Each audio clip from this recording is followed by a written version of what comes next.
শুক্তো বাঙালির একটি পছন্দের রেসিপি। যারা শুক্তো পছন্দ করো তাদের তো ভালো লাগবেই, যারা শুক্তো খেতে পছন্দ করো না তারা আমার এই রেসিপিটা একবার ট্রাই করে দেখো, তাদেরও ভালো লাগবে। তো চলো রেসিপিটা একবার দেখে নেওয়া যাক। হ্যালো বন্ধুরা, মৌমিতা রান্নাবাটি চ্যানেলে সকলকে স্বাগত। আজকে একটা নতুন ভিডিওর সাথে দেখো, আজকে একটা সম্পূর্ণ নিরামিষ রেসিপি নিয়ে হাজির হয়েছি।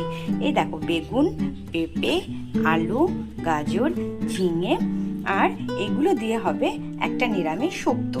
যারা তেতোটাকে একদম পছন্দ করো না অথচ শুক্তো খেতে চাও তাদের জন্য এই রেসিপিটা।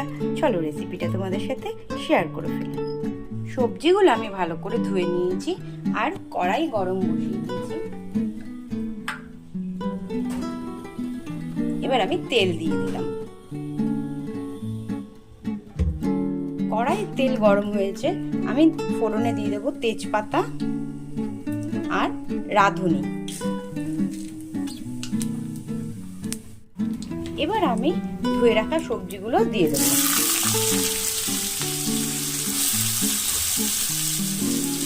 সামান্য পরিমাণ আমি নুন দিয়ে দেব। নুন দিয়ে সবজিটাকে ভালো করে ভেজে নেব।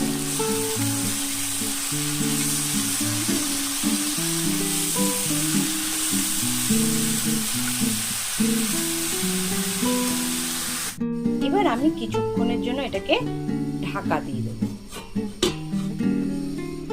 ঢাকাটা আমি তুলে নিয়েছি। এবার দিয়ে দেব আমি 2 চামচের মতন আদা বাটা আর একটু হলুদ দিয়ে দেব। নুন আমি আগেই দিয়েছি তাই এখন আর লাগবে না। মশলা আর কিছুই দিতে লাগবে না।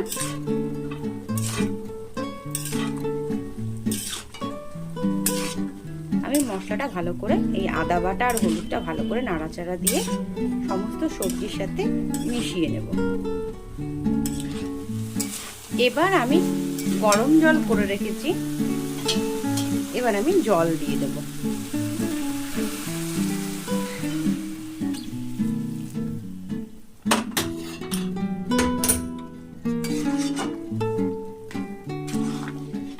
এবার আমি 14 থেকে 15 মিনিটের জন্য ঢাকা দিয়ে রান্না করে দেব।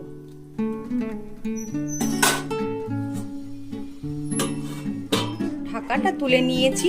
এবার দেখো সমস্ত সবজিগুলো আমার সেদ্ধ হয়ে গেছে আর নুন তো আমি আগেই দিয়ে দিয়েছি। এবার আমি নামিয়ে নেব। তার আগে দিয়ে দেব আমি 1 চামচ একটু মিষ্টি। যেহেতু নিরামিষ তরকারি একটু মিষ্টি দিলে খেতে ভালো লাগে। বিনে মশলায় অল্প তেলে এই সুস্বাদু রেসিপিটা করা যাবে।